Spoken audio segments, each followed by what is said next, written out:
It's some of the most common feedback ambitious people get. But what if I told you that feedback is a trap?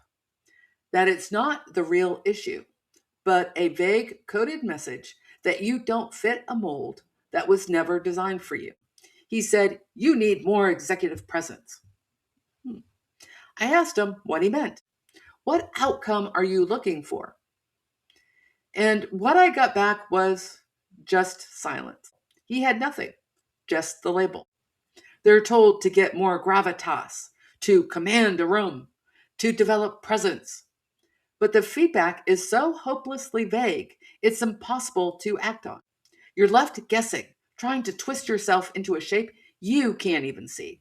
And it quietly eats away at your confidence and your career. You're not failing to solve the puzzle. You've been handed a puzzle that was never meant to be solved. So, why do I call this a trap? Because executive presence, as it's often used, isn't really about a skill you can learn. It's a pattern that's been built up over decades by watching one kind of leader, a model that was, for a long time, unconsciously shaped to be white, male, and extroverted. And when you don't match that pattern, it's called a gap. The vagueness is the most dangerous part. It's a perfect space for bias to hide.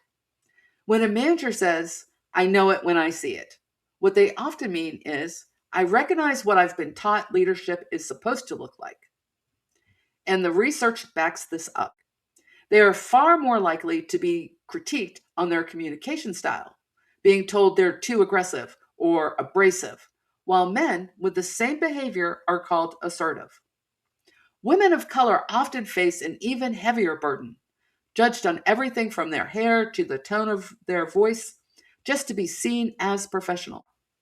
But the label, executive presence, is the trap.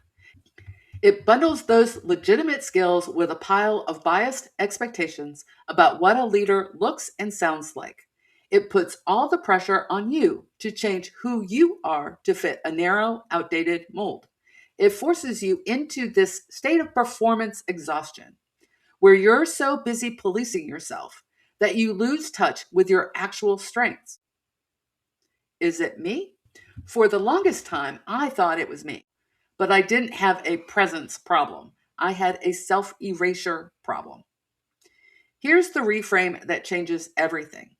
The opposite of performing executive presence isn't a lack of leadership, it's self erasure. Self erasure is the quiet price you pay for trying to fit in.